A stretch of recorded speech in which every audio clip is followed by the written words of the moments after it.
পার্বত্য চট্টগ্রাম চুক্তি এখন প্রতারণার দলিল বলে উল্লেখ করেছেন পার্বত্য চট্টগ্রাম জনসংহতি সমিতির সহ সাধারণ সম্পাদক ওউইন মং জলি।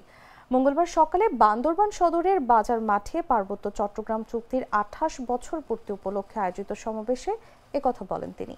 ওউইন মং জলি বলেন, দীর্ঘ ২ যুগের রক্তক্ষয়ী সংঘর্ষের সমাপ্তি টানতে এবং পার্বত্য চট্টগ্রামের রাজনৈতিক সমস্যার সমাধানে ঐতিহাসিক পার্বত্য চট্টগ্রাম চুক্তি স্বাক্ষরিত হলেও ২৮ বছরেও এই চুক্তি সম্পূর্ণভাবে বাস্তবায়িত হয়নি।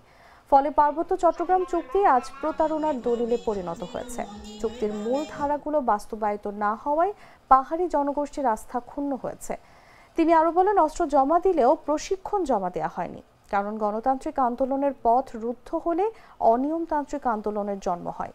আগামী সরকার চুক্তি বাস্তবায়নে পদক্ষেপ নেবে, অন্যথায় বৃহত্তর আন্দোলনে যেতে বাধ্য হবেন বলেও জানান তিনি। কেন এই পার্বত্য চট্টগ্রাম চুক্তি ১৯৯৭ সালে ২রা ডিসেম্বর সকাল ১০টা ৪০ সম্পাদিত হয়েছিল, সেটা আপনার সকালে কম বেশি জানেন। এই চুক্তি হওয়ার আগে পার্বত্য চট্টগ্রামে স্বাধীনতা উত্তর কি কি পরিস্থিতি চলেছিল, ইতিহাস যারা পড়েন বা যারা খবর রাখেন তারা সবাই জানেন। এই চুক্তি বাস্তবায়ন করা সরকারের একটা নৈতিক দায়িত্ব, রাজনৈতিক দায়িত্বও বটে।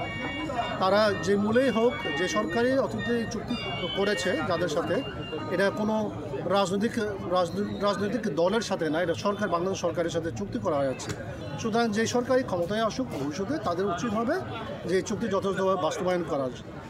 এই যদি বলি, বিগত ১৬ বছর ধরে কিন্তু আওয়ামী লীগ সরকার, তাদের উচিত ছিল এটা বাস্তবায়ন করার ফলে, যেহেতু তাদের সময় চুক্তি স্বাক্ষর হয়েছে। কিন্তু আওয়ামী লীগ সরকার, শেখ হাসিনা সরকার, তারা পার্বত্য চট্টগ্রামে মানুষের সাথে প্রতারণা করেছে।